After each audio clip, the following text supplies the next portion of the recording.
जय जगन्नाथ। उत्कलर एही शांत शीतल कांत कोमल सुंदर सुदृढ़ परिबू को ही चिरलास्यमयी प्रकृतिर रंगशाला माधुरी मार आगार प्रकृतिर ग्रंथागार तथा এই उत्कलर पवित्र पृष्ठभूमि आज सुशोभित सारस्वत मंचर सम्माननीय सभापति महोदय एठारे उपस्थित पूज्य अतिथि वृंद एवं गुरु ज्ञानी गुणी भद्रमंडली को मुस्तमे प्रियसिनी दास बीरहरि कृष्णपुर नोडाल उच्च विद्यालय दशम श्रेणी छात्री भक्तिभूत प्रणाम ज्ञापन करुअछि।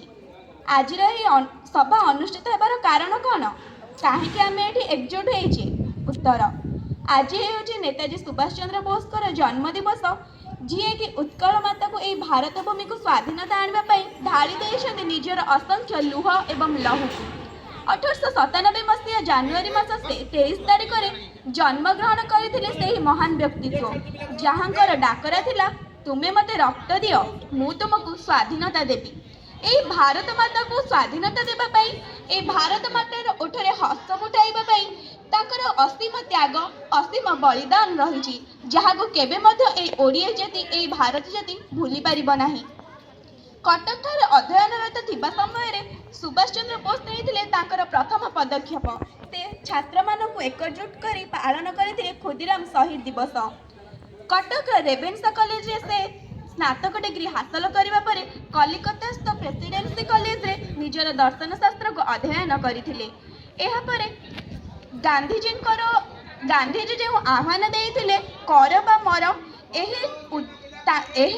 नीति को गांधीजी आदर्श को से विरोध करुले एवं यह विपक्ष 1903 मसीह से गठन करते फॉरवर्ड ब्लॉक। बहिर्शक्तिर साहाय्य बिना कौन देश स्वाधीनता लाभ करें एवं शत्रुर शत्रु आमर मित्र यही नीति अनुप्राणित हो सुभाष चंद्र बोस छद्मवेश जापान को गमन करते सेठारे से युद्धबंदी सहायता गठन करते आजाद हिंद रेडियो। यह रेडियो स्टेशन कार्यक्रम थिला देशवासी उद्बोधन करने देश को यह जाति को स्वाधीनता देवाई समस्त मन में एकता सृष्टि करने। एहापरे से जापान हिटलर सहायता गमन करते जर्मनी को सेठारे से गठन करते आजाद हिंद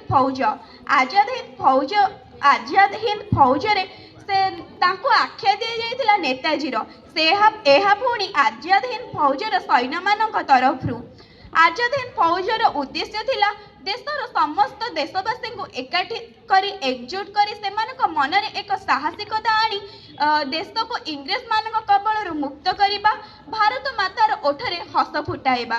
शेष में 1945 मसीहा अगस्ट मास 18 तारिख में जापान जर्मनी फर्मोजार टोकियो को विमान साहाय्य यात्रा करुवा समय घटी एक भयंकर हत्याकांड।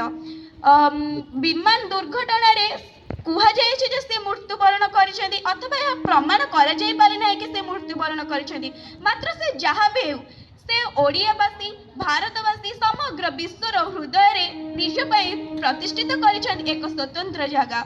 आज सभार एति कहबी से महान नेताजी से महान पुरुषकर नीति और आदर्श अनुप्राणित होई आमे मध्य चेष्टा करिबा से महान व्यक्तित्व पर निज पाई एक स्वतंत्र स्थान प्रतिष्ठित करिबा ए भारतवासी समस्त भारतवासी हृदय रे एति कही से महान व्यक्तित्व चरण जुगल निजर शत शत प्रणाम ज्ञापन करी मोर वक्तव्य शेष करुछि। जय हिंद जय भारत।